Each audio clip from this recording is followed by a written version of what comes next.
I never thought I'd be the kind of person to write about revenge on the internet. But here I am, hands shaking as I type this, because sometimes the people who hurt you most are the ones who raised you. My name is Stella, and 6 months ago my family stole the money I'd been saving for a life-changing surgery. Not metaphorically stole, literally drained my account. But I'm getting ahead of myself. For 3 years, I lived like a hermit, building what I called my catastrophe fund. $47,000 saved from my office job, brown bag lunches, and saying no to every happy hour. The surgery wasn't optional. My condition was getting worse, and insurance wouldn't cover it. Every dollar meant one step closer to not being in constant pain. "Another girls' night?" my coworker Amanda would ask every Friday. "Rain check," I'd say, patting my desk drawer where I kept my pain meds. "Saving up for something important." Then came that Sunday dinner at my parents' house. I should have known something was wrong when Mom made her famous pot roast. She only makes it when she wants something. "Lucia's engaged," Mum announced before I'd even sat down. My younger sister flashed her enormous diamond ring, and her fiancé Caden sat there grinning like he'd just won the lottery. "We're having a destination wedding in Bali," Lucia squealed. 3 weeks of celebrations, isn't that amazing?" I forced a smile, pushing food around my plate. "Congratulations, that sounds expensive." "Oh, don't be such a downer," Mom said, shooting me that look I'd known since childhood, the one that said, "Don't ruin this for your sister." Dad cleared his throat. "Actually, sweetie, we wanted to talk to you about something." I felt it coming before they said it, like watching a car crash in slow motion. "We know you've been saving up," Mum started, reaching across the table to touch my hand. I pulled back. "And we were hoping, well, with Lucia's wedding being such a special occasion." "No," the word came out before she finished. "You can't be serious." "It's just a loan," Dad added quickly. "We'll pay you back." Lucia's face fell. "Come on, Stella. It's my wedding. My one special day. One special 3 weeks," I corrected. "And this money isn't for a vacation, it's for surgery." Mum's expression hardened. "Surgery you can have any time. Your sister's wedding is once in a lifetime." "My surgery can't wait," I said, my voice rising. "The specialist said if I don't get it done within—" "Always so dramatic," Mum interrupted. "It's not like you're dying. I'm in pain every day." "We're all in pain sometimes," Lucia said, rolling her eyes. "I had a migraine last week and still made it to spin class." I stood up so fast my chair toppled backward. "This isn't about a migraine, this is about—" "Family," Mum cut in. "This is about family, and family helps family." "Funny," I said, grabbing my purse. "Where was that family spirit when I needed braces, or when I got waitlisted for college and needed help with tuition?" I was crying now, but I didn't care. It was always, "Figure it out yourself, Stella." But for Lucia, the whole world stopped spinning. "You're being selfish," Mum called after me as I headed for the door. "After everything we've done for you." I slammed the door so hard the windows rattled. The next morning, I was at my desk, still fuming, when my phone buzzed. A bank notification. I opened it, expecting my usual balance. My heart stopped. I checked again. And again. The catastrophe fund was gone. All of it. Every penny I'd saved over 3 years of sacrifice. In its place was a transfer record to my parents' account. My phone buzzed again. A text from Lucia. "Thank you, thank you, thank you. You're the best sister ever. Can't wait for you to see the venue we just booked." Bali bride. I stared at my phone, numb. Then I remembered the joint account Mum had insisted I open with her when I got my first job. For emergencies, she'd said. I'd forgotten to close it when I opened my own account years ago. They hadn't asked for permission. They'd just taken it. My hands were shaking so badly I could barely dial my bank, but it didn't matter. The transfer was already complete. Legal too, since Mum's name was on the account. As I sat there, my back screaming in pain, another text came through. This time from Mum. "We knew you'd do the right thing, sweetheart. Family always comes first." I drove to my parents' house in a rage, my hands white-knuckled on the steering wheel. The pain in my back was nothing compared to the burning in my chest. When I pulled up, Lucia's brand new Range Rover sat in the driveway, a pre-wedding gift from Caden, no doubt. Mum opened the door before I could knock. "I was wondering when you'd show up." "Give it back." My voice was surprisingly steady. "Every cent." She ushered me inside like we were having a casual visit. Dad sat in his recliner, suddenly very interested in his newspaper. Lucia lounged on the couch, scrolling through her phone. "Let's discuss this rationally," Mum said, patting the seat beside her. I remained standing. "Rational? You stole my surgery fund." "Borrowed?" Dad mumbled from behind his paper. "We borrowed it." "Without asking, without my permission, that's stealing." Lucia looked up from her phone. "Oh my God, stop being so dramatic. We're family. Besides, I just put down deposits for everything. The money's already spent." My knees went weak. "Spent? All of it?" "The venue alone was $30,000, Lucia said, like she was talking about pocket change. "But wait until you see it. Look at these photos." She thrust her phone at me. I knocked it away. "Hey," she yelped, "what is wrong with you? What's wrong with me?" I laughed, but it came out more like a sob. "I can barely walk some days. I can't sleep. The specialist said if I wait too long, the damage could be permanent. But sure, let's talk about your Instagram perfect wedding venue." Mum stood up, her face hardening. "Now you listen to me, young lady. Your sister is getting married. This is a once-in-a-lifetime event for our family. We're not going to let you guilt-trip us because of your condition." "My condition?" I was screaming now. "The condition you never believed was real, the one you told me I was faking for attention." "Well, you always were jealous of your sister's achievements," Mum said coldly. That's when something inside me snapped. "Achievements?" I spat. "Like dropping out of college? Like going through 3 jobs in 2 years because work is too stressful? Or maybe you mean getting engaged to someone who thinks a credit score is a type of breakfast cereal." "Don't you dare talk about Caden!" Lucia shrieked. "I'm calling the police," I said, pulling out my phone. Dad finally lowered his newspaper. "They can't do anything. Your mother's name is on the account. It's perfectly legal." "He's right," Mum said, smirking. "I checked with the bank first.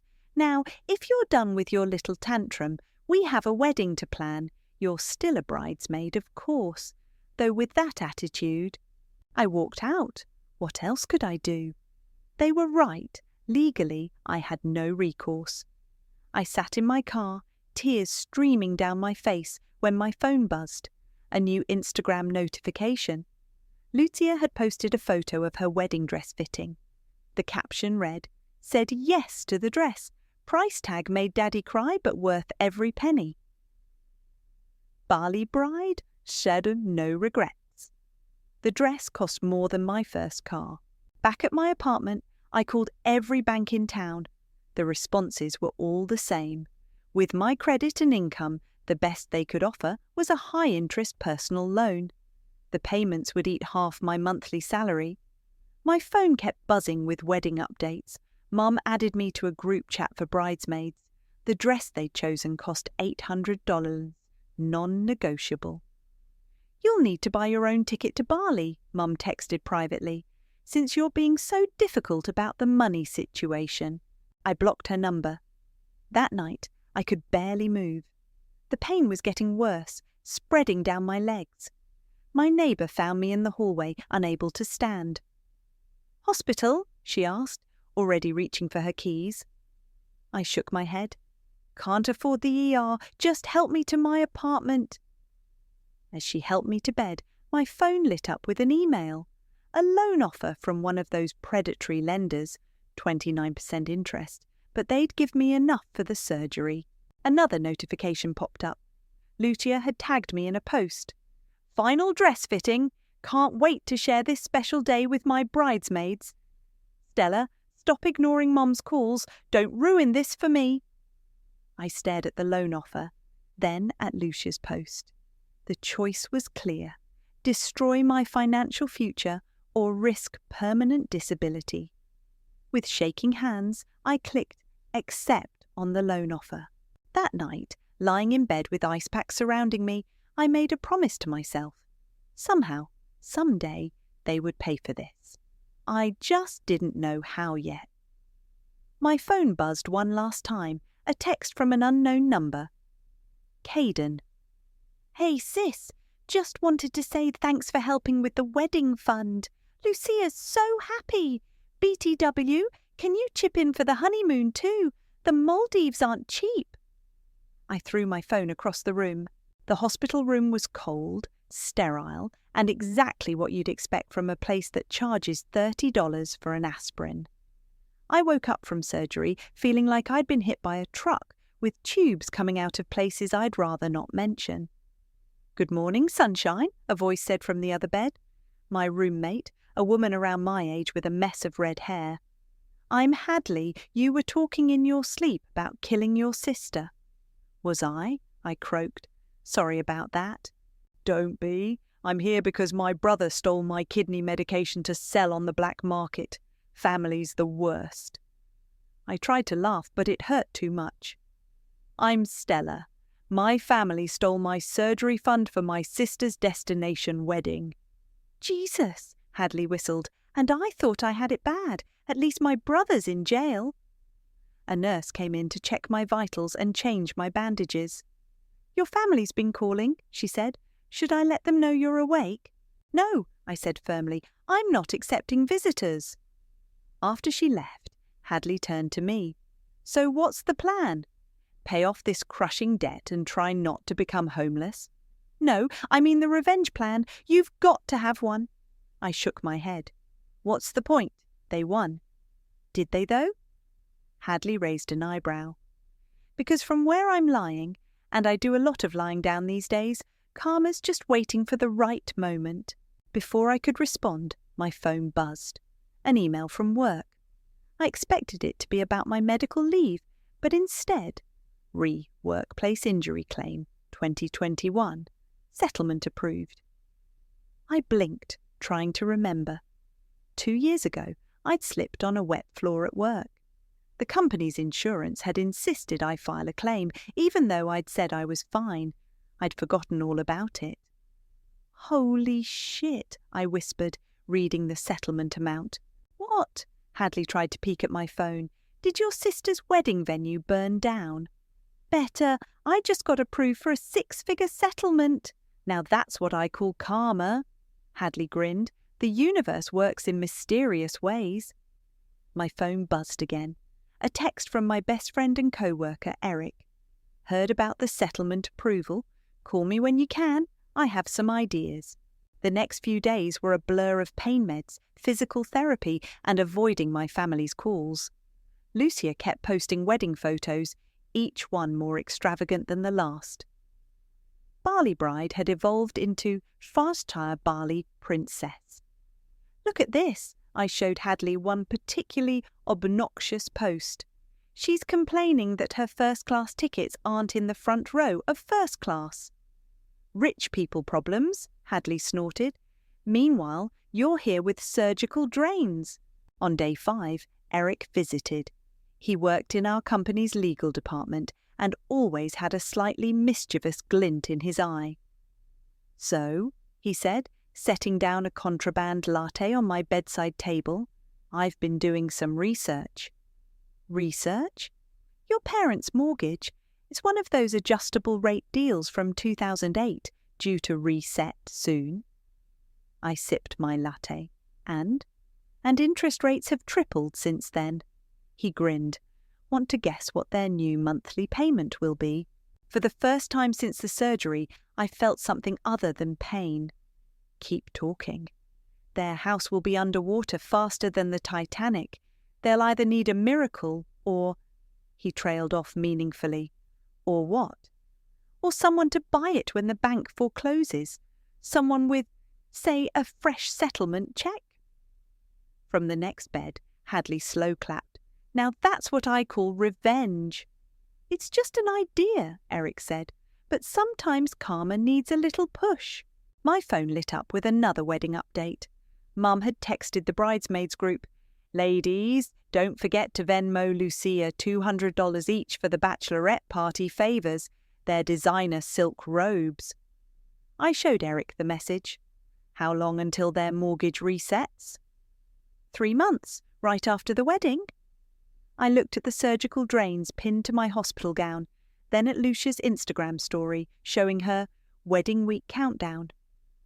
Something cold and certain settled in my chest. "Eric," I said, "I need you to teach me everything about foreclosure auctions." He pulled out his laptop. "I thought you might say that." "Get her," Hadley called from her bed. "Get her good." My phone buzzed one last time. A video message from Lucia showing off her wedding venue in Bali. "Wish you could be here for the rehearsal, sis, but I totally understand if you're not feeling up to travelling. Mum says your surgery was probably just for attention anyway. Love you." I turned to Eric. "Let's start with the basics. How exactly does one buy a foreclosed house?" Recovery was hell, but Lucia's wedding Instagram feed made it worse. I scrolled through photos from my couch, still wearing my surgical brace, while my sister lived her best Bali bride life. "Welcome dinner at the 5-star resort, only the best for my special week." Sunrise yoga with my bridesmaids, missing Stella, but she's probably just sleeping again a while. Traditional blessing ceremony, only $5,000 extra, but so worth it. Eric came over daily, bringing case files and foreclosure documents, along with actual food to replace my sad microwave meals. "Look at this," he said, spreading papers across my coffee table. "Your parents refinanced 3 times to maintain their lifestyle. They're basically living in a house of cards." I shifted, wincing as my stitches pulled. "Show me everything." "First, show me you took your meds." Yes, Dad." I rolled my eyes but swallowed the pills. My phone chimed, a group text from Mum to all the bridesmaids. "Ladies, the ceremony is in 2 hours. Everyone remember your hair appointments. Stella, since you couldn't make it, we gave your spot to Lucia's college roommate. Hope you're not too disappointed." "I can't believe they used your surgery money for this," Eric muttered, scrolling through Lucia's latest posts. "That flower arch probably cost more than your medical bills." $10,000 for flowers that'll die in a day," I confirmed. "Meanwhile, I'm eating ramen to afford antibiotics." Eric pulled up a banking website. "Your settlement check cleared. Want to see something interesting?" He showed me a foreclosure listing that hadn't gone public yet. My parents' address. "Their payment jumps next month," he said. "They have no idea what's coming." My phone buzzed again. A video this time, Lucia walking down the aisle in a dress that definitely cost more than my car. Mum was sobbing in the front row, Dad beaming proudly. The caption read, "The perfect moment worth every penny of my money." "They'll try to refinance," I said, watching Mum dab her eyes with what looked like a silk handkerchief. "Already checked. Their credit's shot from all the home equity loans. No bank will touch them." Another notification. A close-up of Lucia's ring. "The perfect end to a perfect day. Time for the 3-week honeymoon." I turned to Eric. "Walk me through the auction process again." "You sure you want to do this?" They stole my future to fund her fairy tale. Show me how to take their house.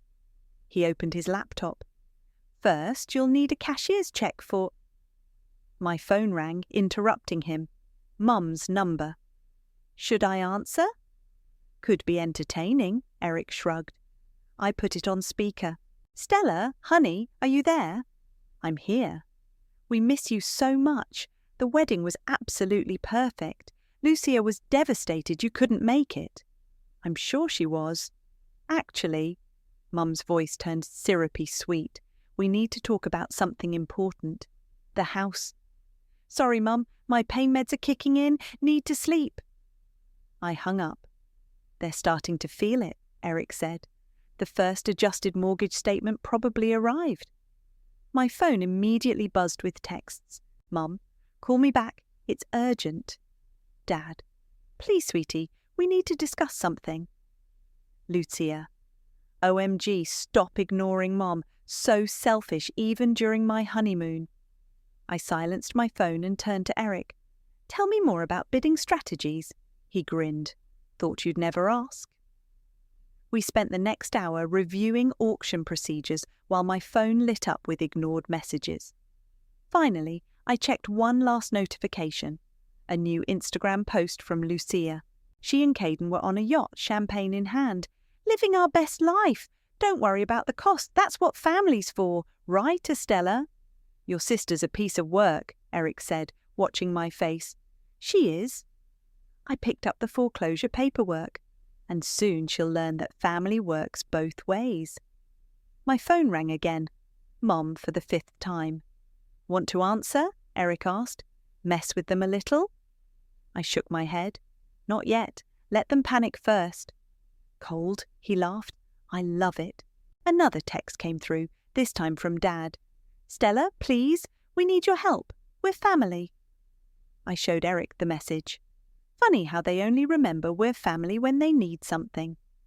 Speaking of family, he said, pulling up the auction calendar, how does it feel knowing you might own your childhood home in a few weeks? I looked at one final Instagram post.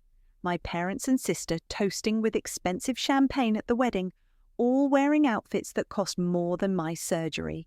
It feels like karma, I said. And karma's about to come due. After dodging their calls for 3 days, I finally agreed to meet my parents at a coffee shop.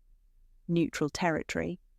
I arrived early, settled into a corner table, and waited. They showed up looking worse than I'd ever seen them. Mum's designer bag was last season's, and Dad's usual confident stride was more of a shuffle. Stella, thank God, Mum said, sliding into the seat across from me. We've been trying to reach you. I've been recovering from surgery. Remember surgery? The thing my money was supposed to be for? Dad winced. About that. We need to discuss something important. Let me guess. The mortgage payment?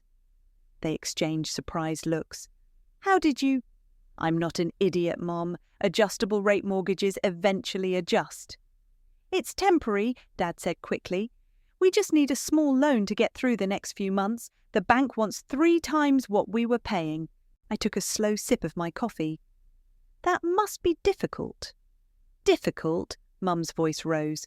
It's impossible. We can't possibly afford... She caught herself, lowering her voice. We need 40,000 to catch up and refinance. I nearly choked.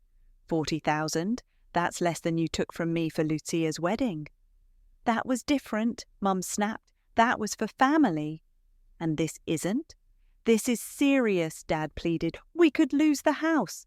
I stirred my coffee, watching the cream create patterns. Like I could have lost my ability to walk without surgery. Oh, stop being dramatic, Mum huffed. You got your surgery.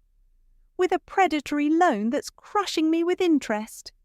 Well, Mum said, pulling out her phone, maybe if you hadn't been so difficult about the wedding. Look how beautiful it was. She shoved Instagram photos in my face. Worth every penny. I pushed the phone away. My pennies? Family helps family, Dad said quietly. That's what you always say, Patricia. Exactly, Mum seized on this. And we're family, Stella. We raised you. We gave you everything. Everything except what was actually mine. So you're going to let us lose our home? Mum's eyes welled with tears. Where will we live? Maybe Lucia can help. She's got that big new house. Mum's face darkened. You know they're struggling too. Caden's business isn't doing well, and the honeymoon put them in debt. Sounds like a pattern. Please, Dad tried again. We can write up a contract this time. Make it official. I pulled out my phone, showing them my loan statement. Like this official? $47,000 at 29% interest. They had the decency to look uncomfortable. "We'll pay you back," Mum insisted, "every penny.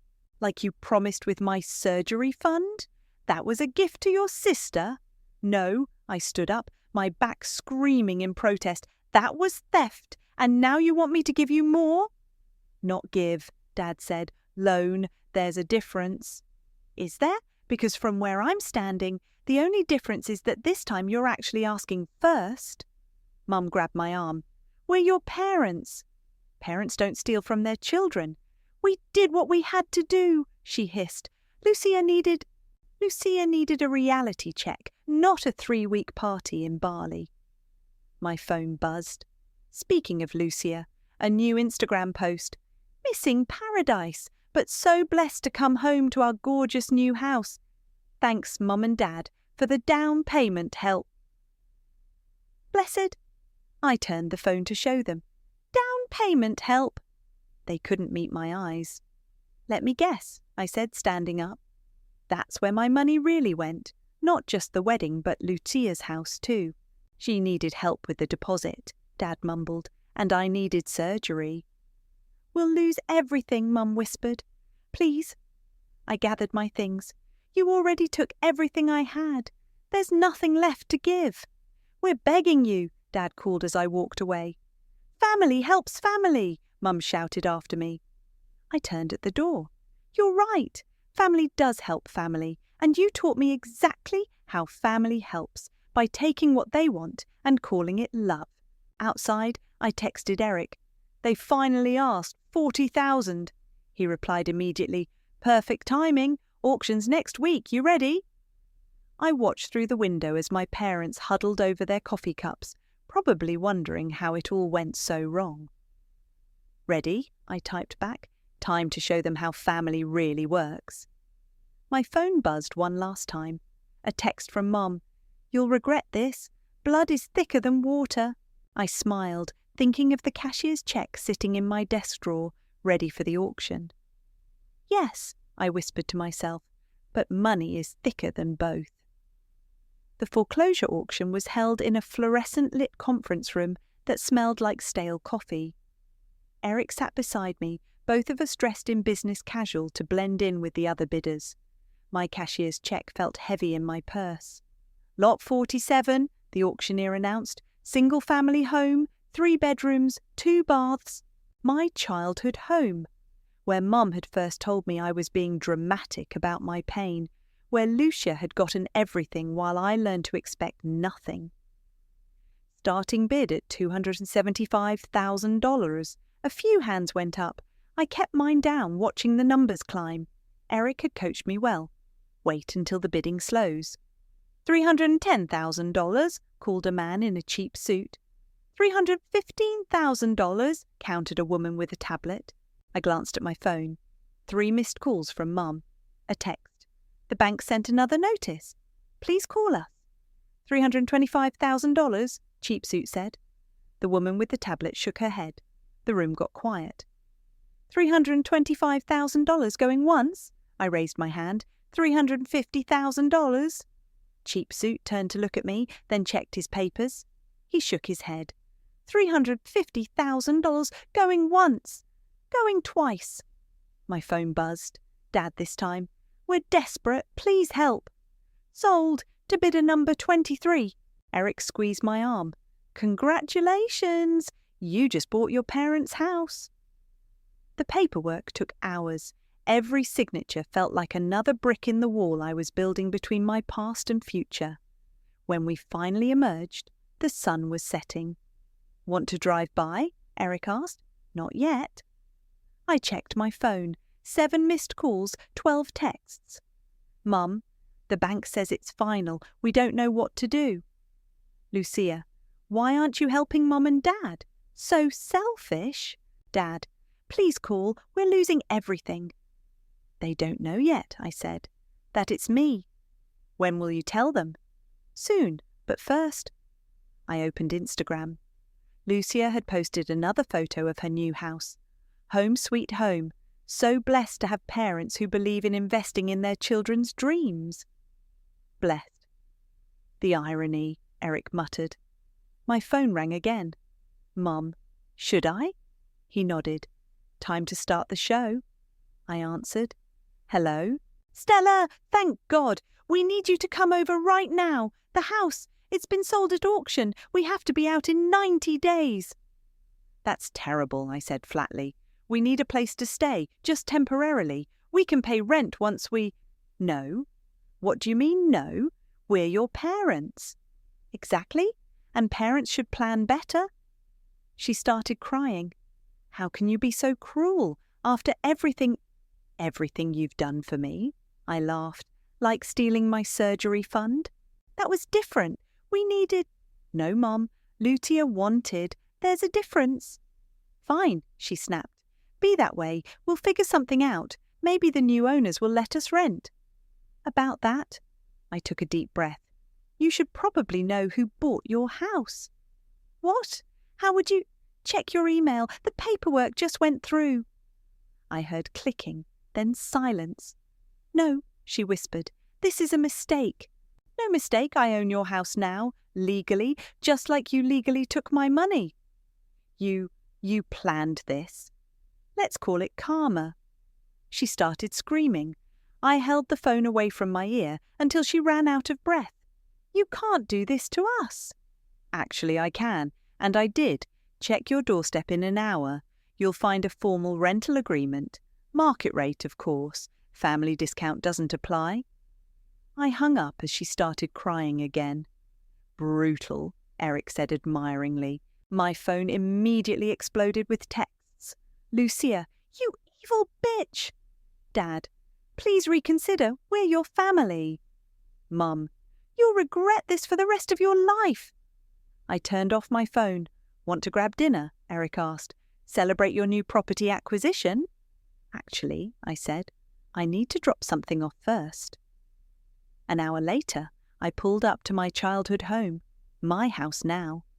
Mom was waiting on the porch, mascara running down her face. Dad stood behind her, looking shell-shocked. I didn't get out of the car, just rolled down the window and held out an envelope. Rental agreement, I called out. First, last and security deposit due in 10 days, standard background and credit check required. We're your parents, Mum shrieked. No, I said calmly. You're my tenants. Welcome to karma. I drove away as Mum collapsed on the porch steps, leaving the envelope on the welcome mat. My welcome mat now. My phone buzzed one last time before I turned it off for the night. A text from Lucia. Hope you're happy. You've destroyed this family. I smiled. They had no idea how happy I was. The rental agreement sat unsigned on my parents' kitchen table. I sat across from them, Eric beside me as my property manager. Mum's hand shook as she read the terms. Dad just stared at the wall, defeated. This is ridiculous, Mum spat. $3,000 a month. We've never paid more than $1,200 on our mortgage. Market rate, I said. You can check other listings in the area. We can't afford this. That sounds like a you problem. Lucia burst through the front door, Caden trailing behind her. You absolute monster, she screamed. How dare you? I'm conducting business, I said calmly. Unless you're here to co-sign the lease, this doesn't concern you. Doesn't concern me. These are our parents. Were they my parents when they stole my surgery fund? Caden stepped forward, puffing up his chest. Look, we can work something out. My father knows some lawyers. Your father's bankruptcy lawyers? I cut in, because I heard his business isn't doing so well either. That shut him up. Sign or don't sign, I said, standing. But you have 72 hours to decide. After that, I start showing the property to other potential tenants. You'd rent our home to strangers? Mum's voice cracked. It's not your home anymore, just like that money wasn't mine anymore when you took it. We gave you everything, she shrieked. No, I said quietly. You gave Lucia everything. You gave me pain and guilt and empty promises. That's not true, Lucia protested. You were always so difficult, so jealous. Jealous? I laughed. Of what? your 3 failed careers, your mountain of debt, your husband who's 1 bad quarter away from moving back in with his parents. Caden flushed red. Hey now, or maybe I'm jealous of that house you bought with my surgery money, the one you can barely afford the payments on. Lucia's face went white. How did you know about the late payments? I do my research. Unlike some people, I understand how money works. Enough! Dad slammed his hand on the table. You've made your point. We were wrong. We're sorry. Is that what you want to hear? What I want, I said, is for you to make a decision. Sign or don't sign. Mum grabbed the pen, her hand trembling. We don't have a choice. There's always a choice. You taught me that when you chose Lucia's wedding over my health. She signed anyway, tears dropping onto the paper. Dad followed suit, not meeting my eyes. First month's rent is due Friday, Eric said, collecting the paperwork. Late fees start Monday. I hope you're happy, Lucia snarled. You've broken Mum's heart.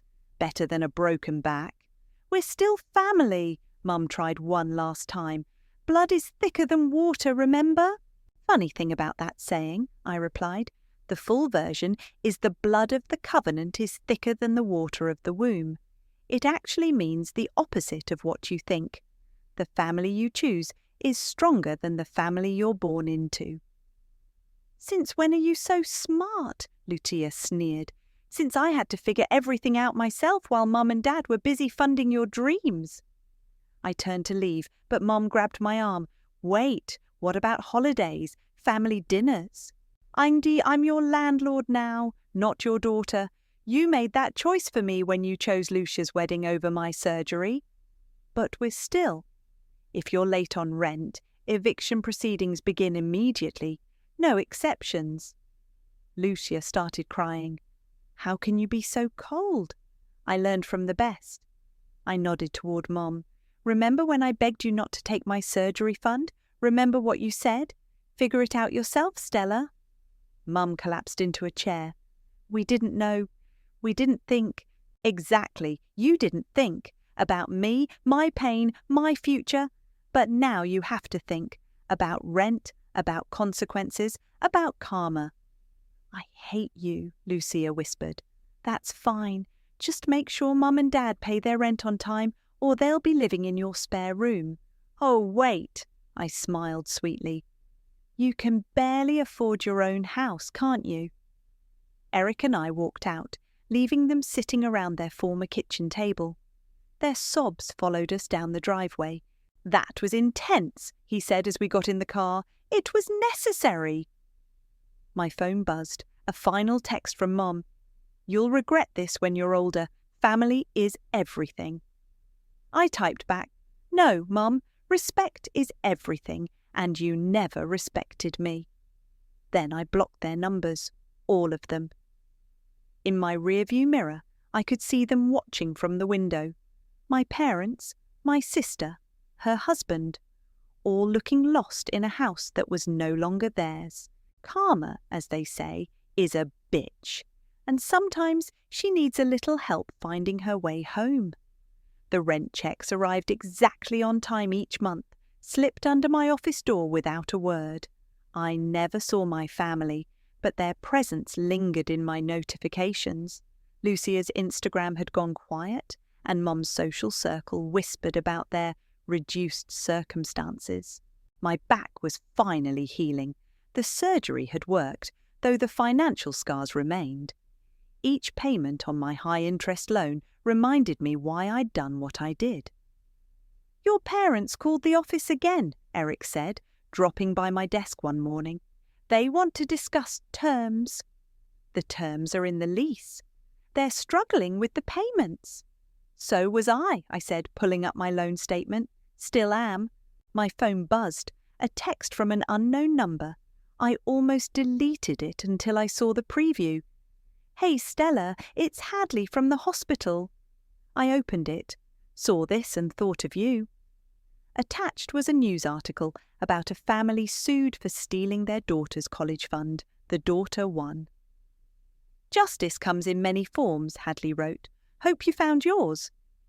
Before I could respond, Eric tapped my desk. Incoming! Mom stood in my office doorway, thinner than I remembered, her designer clothes replaced by department store brands.